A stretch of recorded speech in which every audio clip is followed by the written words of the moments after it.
Pwede ba? Tumigil ka na, Mariel. Hindi mo na ako maluluko pa, kaya umalis ka na. Tigilan mo na ang ginagawa mo na to. May kanya-kanya na tayong buhay. Sabi ko sa kanya, Marcos, wala lang naman akong choice kung hindi pakasalan si Gino. Dahil may nagawa akong kasalanan na alam nila na pwedeng magpakulong sa akin. Wika niya sa akin. Kumunot ang noo ko sa sinabi niya pero hindi pa rin nagbabago ang desisyon ko. Wala akong pakialam, Mariel. Tapos na tayong dalawa. At panindigan mo na lang ang kasal niyo ni Gino. Hindi ko na kasalanan na may nagawa ka at labas na ako dyan dahil tapos na tayo. Wika ko sa kanya. Marcos naman, please. Makinig ka naman sa akin. Mariel, mahal ko si Nadine at tumigil ka na dyan. Tapos na tayong dalawa. No, ginagamit mo lang si Nadine. Sabi niya sa akin, I'm not using her. Mahal ko talaga si Nadine at magpapakasal na kaming dalawa. Bubuo na kami ng pamilya kaya tumigil ka na sa ginagawa mo. Huwag mo hintayin na maubos pa ang pasensya ko, Mariel. Dahil kilala mo ako kapag nagalit ako.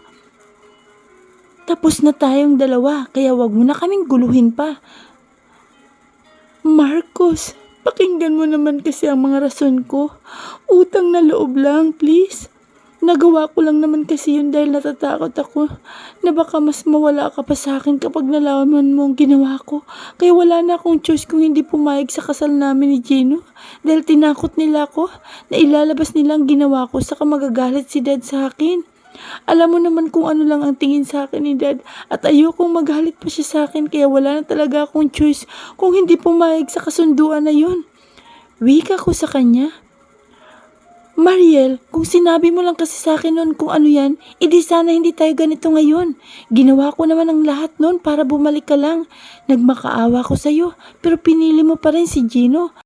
Kaya wag kang umasta na wala kang choice dahil binigyan kita ng pagkakataon, pero hindi mo ako pinili. Mabuti na rin lang nga at ganito ang nangyari dahil may iba akong nakilala na mas mamahalin ko at mas pahahalagan pa ako.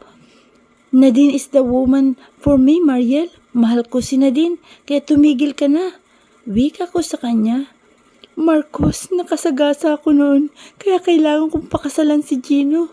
I was fucking drunk that night dahil nag-away tayo at pinusundan pala ako ng tauhan ng magulang ni Gino nung araw na yun at silang testigo ko sa nagawa kong kasalanan. Nakasagasa ako at hindi ko alam kung buhay pang tao na yun o patay na, pero ginamit nilang nangyari na yun para pakasalan ko si Gino kahit ayoko naman. The guy was just walking on the street that night and I was so fucking drunk at binangga ko siya. Saka ko iniwan na lang doon dahil sa takot ko. Sabi niya sa akin kaya natigilan ako. Who is that guy? Tanong ko sa kanya. Hindi siya kumibo kaya lumapit ako sa kanya at hinawakan ko siya sa magkabilang balikat niya. Wala akong pakialam kung umiiyak na siya ngayon sa harap ko. Ang kailangan kong malaman kung sino ang taong tinutukoy niya. Hindi biro ang ginawa niya. At ayokong maging tama ang hinalang nabubuo sa isipan ko ngayon. Marcos, nasasaktan ako. Sabi niya sa akin. Wala akong pakialam kung nasasaktan ka, Mariel. Sabihin mo sa akin kung sino ang tinutukoy mo. Galit na sabi ko sa kanya at hindi ko na napigilan ang sarili ko na hindi magtaas ng boses. Marcos, yung kapatid ni Nadine. Umiiyak na sabi niya na nagpatigil sa mundo ko. Siya ang matagal lang hinahanap ni Nadine. Siya ang may kasalanan kung bakit naghirap ang babaeng mahal ko. Anong iniisip mo para gawin yun? Sigaw ko sa kanya. I was drunk that night, Marcos, at hindi ko naman intensyon na gawin yun. Huli ko na nalaman na kapatid pala siya ni Nadine ang nabangga ko. Sabi niya sa akin, hindi ka tao, Mariel. Sana sumuko ka na lang sa pulis at inamin mo ang ginawa mo. Nahirapan silang magkapatid dahil sa ginawa mo. Muntik na mawala ng kapatid si Nadine dahil doon at ang malala pa sa lahat, alam mo naman pala pero hindi mo pa inamin sa lahat ang ginawa mo. Hindi ko man lang humingi ng tawad sa kasalanan mo. Ikaw pang may galit sa babaeng mahal ko pero ikaw naman pala may kasalanan sa kanya at siyang dapat magalit sa iyo sa ginawa mo sa kapatid niya. Sumbat na sabi ko sa kanya. Hindi ko na mapigilan ang mga emosyon ko kaya bago ko pa siya tuluyang masaktan ay lumayo na ako sa kanya. Nadine will be mad when she learns about this. Natatakot akong aminin yun, Marcos, kasi alam kong lalo ka lang magagalit sa akin. Kinuha ka ni Nadine sa akin at kung ano man ang nangyari sa kapatid niya, dapat lang yun dahil sa pang-aagaw na ginawa niya sa'yo. Hindi mo rin mailalabas ang sinasabi ko sa'yo ngayon dahil may maapektuhan kapag ginawa mo yun. Sabi niya sa akin kaya tiningnan ko siya. Walang inagaw sa'yo si Nadine dahil tapos na tayong dalawa bago pa man maging kami.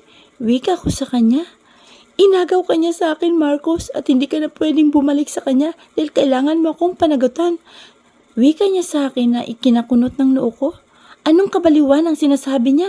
Wala akong pananagutan sa kanya dahil wala namang nangyari sa aming dalawa. Simula nung naghiwalay kami at pumasok sa buhay ko si Nadine, umiwas na ako sa kanya at kabaliwan na lang ang sinasabi niya. Nababaliw na ang babaeng ito. Wika ko sa sarili ko. Hayop ka! Napalingon ako sa may pinto ng bumukas yun at may sumigaw. Nadine is here and she is so mad. Lumapit siya kay Mariel at sinampal si Mariel. Mga hayop kayo, lalo ka na Mariel. Kapatid ko yun, buhay ng kapatid ko ang muntik nang mawala dahil sa ginawa mo. Pero wala ka pa ring awa, wala kang puso. Galit na sabi ni Nadine kay Mariel. Lumapit naman ako kay Nadine para pakalmahin siya.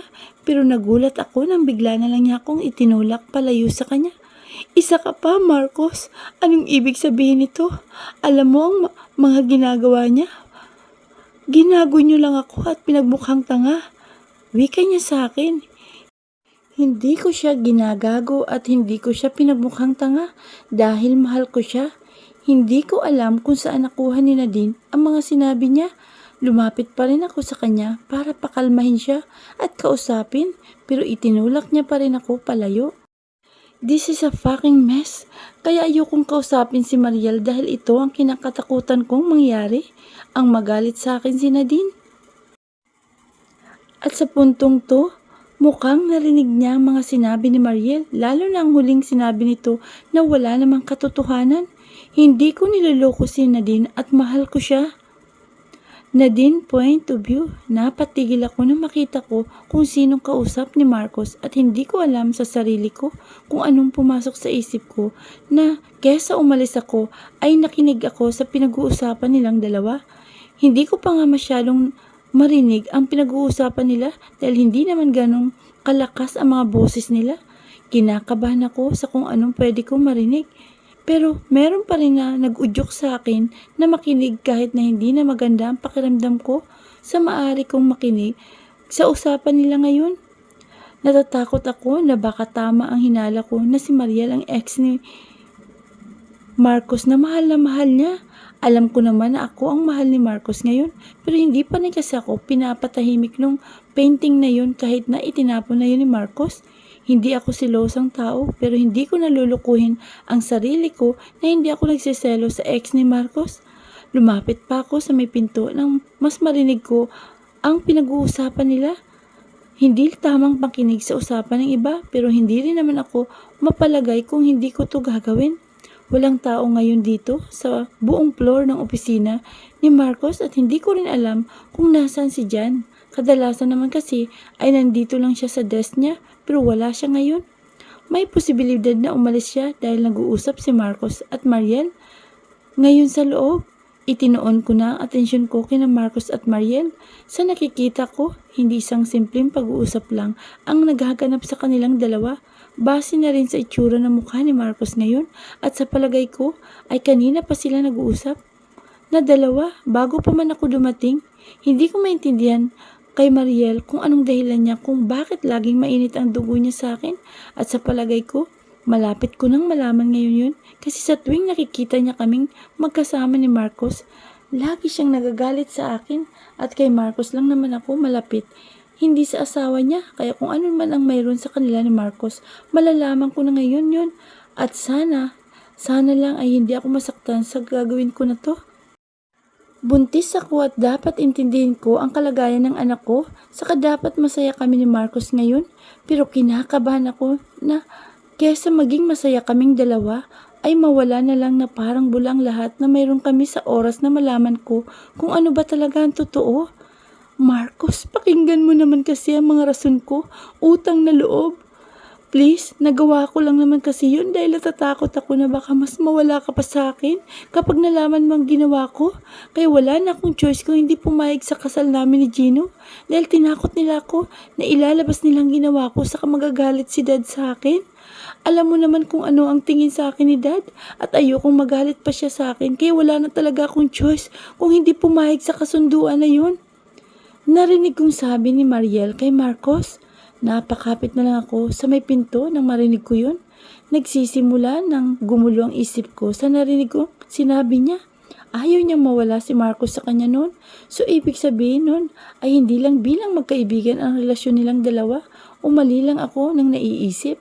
Sa sinabi niya kasi ngayon lang yun ang lumalabas sa akin kasi hindi niya gustong magpakasal kay Gino pero ang swerte nilang dalawa. Tuwing magkasama sila lalo na sa harap naming lahat o palabas niya lang ang lahat yun. Hindi ko na alam kung ano ba talaga ang totoo. Iniintay ko na lang ang isasagot ni Marcos sa kanya na mas kinakabahan ako kasi sa oras na magbago ang lahat, wala na sa akin si Marcos. Sa oras na bumalik siya kay Mariel, wala nang ama ang magiging anak ko. Mariel, kung sinabi mo lang kasi sa akin noon kung ano yun, edi sana hindi tayo ganito ngayon. Ginawa ko naman ang lahat noon para bumalik ka lang. Nagmakaawa ako sa'yo pero pinili mo pa rin si Gino. Kaya huwag kang umasta na wala kang choice dahil binigyan kita ng pagkakataon pero hindi mo ako pinili. Mabuti na rin nga na gano'n na nangyari. Dahil may iba akong nakilala na mas mamahalin ako at mas pahahalagan pa. Nadine is the woman for me, Mariel. Mahal ko si Nadine, kaya tumigil ka na. Sabi ni Marcos kay Mariel. Sana sabi niya na yun, gumaan ang loob ko dahil mahal niya ako. Pero nakumpirma ko na rin na si Mariel nga ang babaeng mahal na mahal niya noon. Si Mariel ang babae sa painting na yun kung saan naging dahilan ng pag-aaway naming dalawa. Marcos, nakasagasa ako noon kaya kailangan kong pakasalan si Gino. I was fucking drunk that night dahil nag-away tayo at pinasundan pala ako ng tauhan ng magulang ni Gino. Nung araw na yun at sila ang testigo ko sa nagawa kong kasalanan. Nakasagasa ako at hindi ko alam kung buhay pang tao na yun o patay na. Pero ginamit nila ang nangyari na yun para pakasalan ko si Gino kahit ayoko naman. The guy was just walking on the street that night and I was so fucking drunk at binangga ko siya. Saka ko iniwan na lang dun dahil sa takot, Marcos. Kumunot ang noo ko sa sinabi niya at mas lala akong kinabahan. Ayoko mag-isip ng hindi maganda at madagdagan pa kung anong iniisip ko ngayon. Pero sa mga binitawang salita ni Mariel, bakit parang naisip ko na siyang naka-aksidente sa kapatid ko? Masamang mag-isip ng masama sa isang tao na wala naman akong pruweba, kaya ipinilig ko na lang ang ulo ko. Who is the guy? Tanong ni Marcos kay Mariel.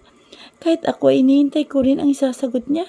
Kung nalaman niyang naka-aksidente siya, alam na rin niya panigurado ngayon kung sino ang tao na yun at nananalangin ako na sana hindi yun ang kapatid ko kasi hindi ko alam kung anong magagawa ko sa kanya ngayon.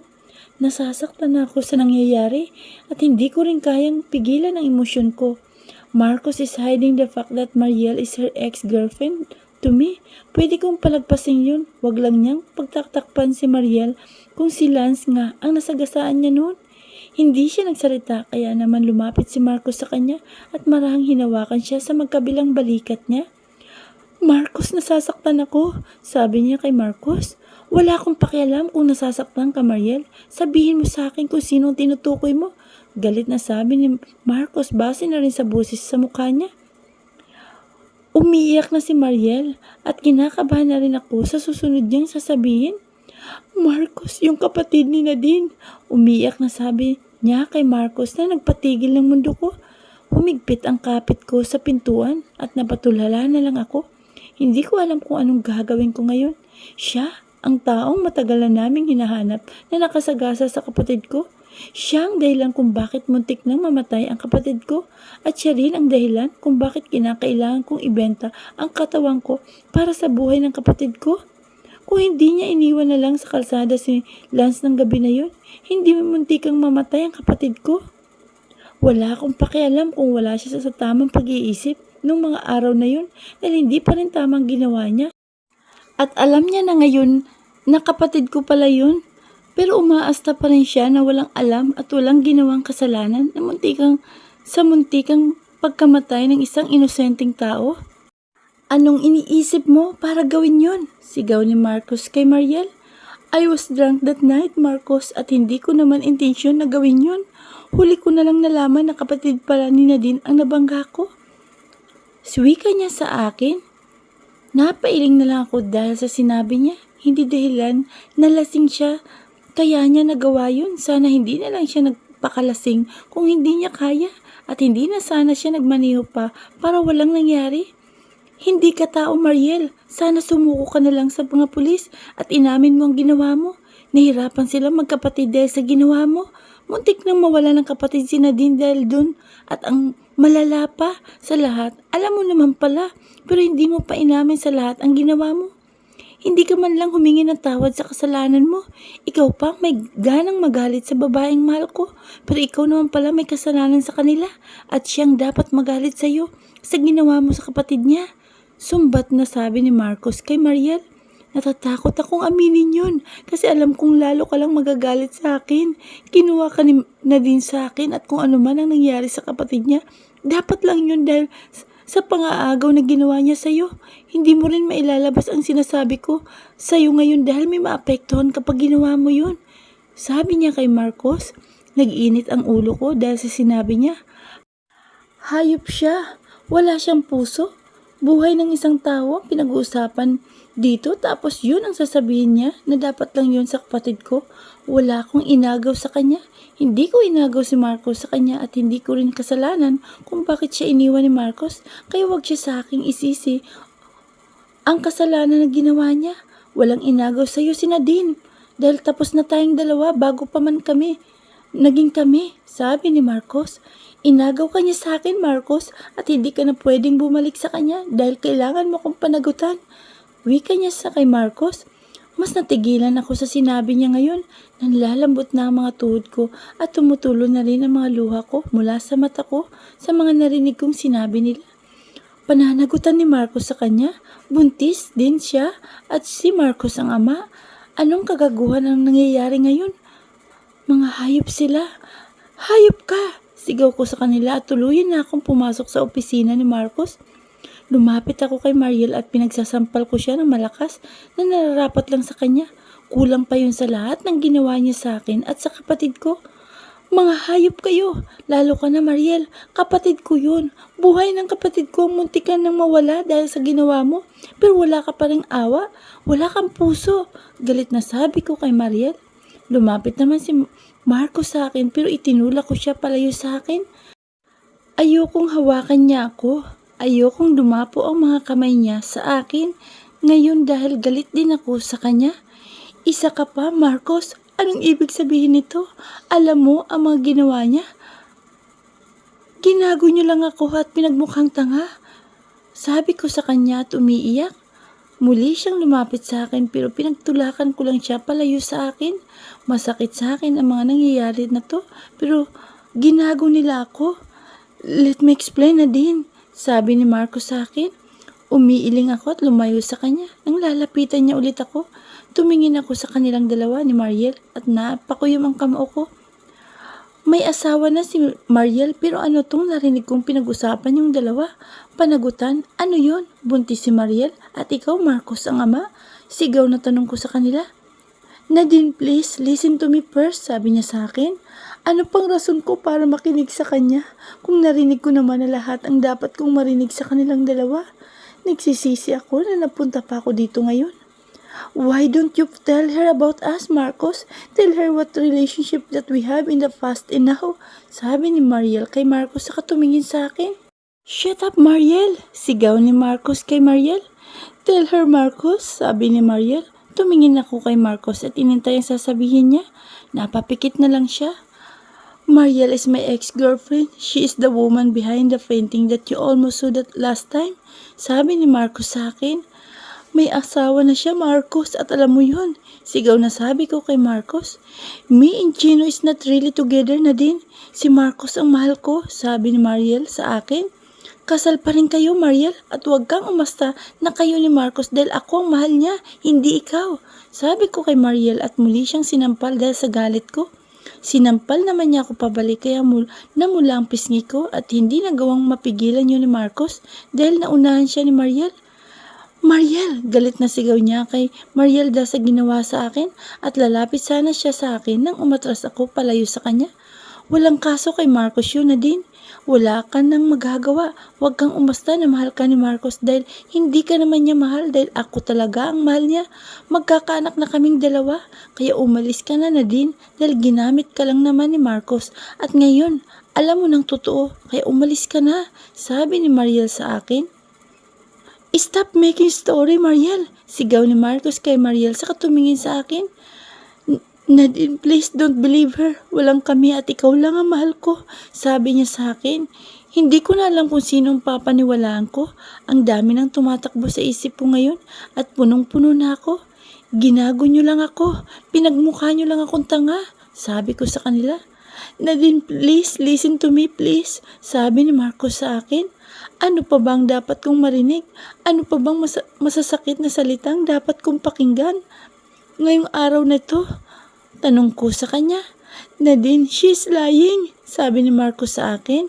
Rinig na rinig ko ng lahat, Marcos. Siyang babaeng mahal na mahal mo, kaya hindi mo maitapon noon ang painting na yun. Nagalit ka sa akin dahil pumasok ako sa kwarto na yun. At ngayon, naiintindihan ko na kung bakit sa tuwing makikita ko ni Mariel, puro masasakit na salitang sinasabi niya sa akin dahil pala sa'yo, dahil ex mo siya. Sabi ko sa kanya at tumingin kay Mariel. Magbabayad ka sa ginawa mo sa kapatid ko.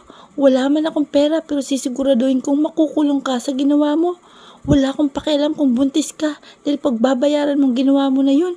Muntik mo nang mapatay ang kapatid ko pero kung umasta ka parang wala kang ginawang kasalanan at huwag mo na sa akin isisi ang ginawa mo dahil hindi ko naman inagaw sa'yo si Marcos.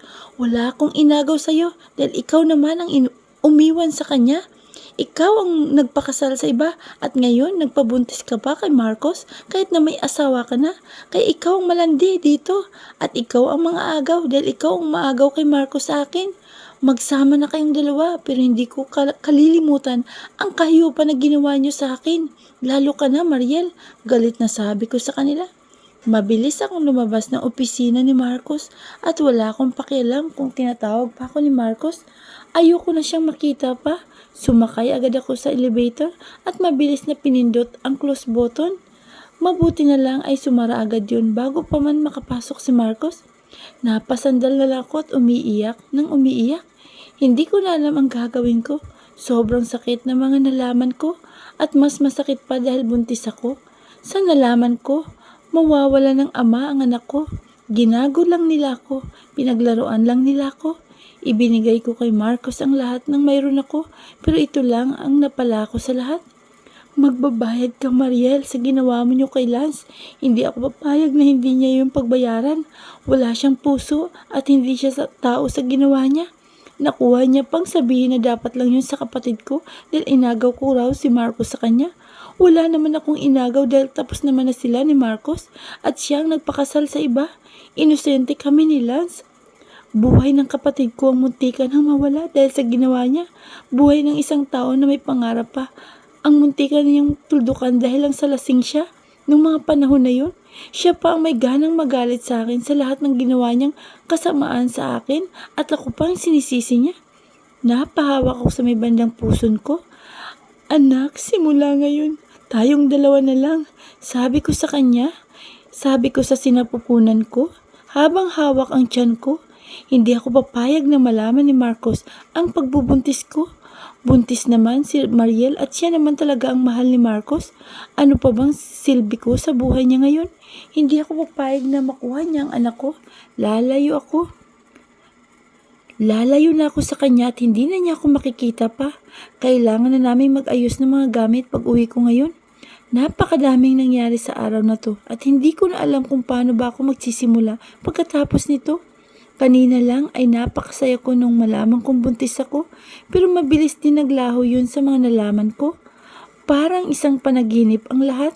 Masayang nangyari sa akin at napalitan ng bangungot. Sana nga ay panaginip na lang to at pwede akong gumising na na lahat ng masasakit na nangyari. Pero totoo kasi ang lahat ng ito ngayon. Ramdam ko pa rin ang sakit na idinulot nila sa akin hanggang ngayon. At alam ko na hindi ito mabilis mawawala dahil malalim ang sugat na iniwan nilang dalawa sa akin.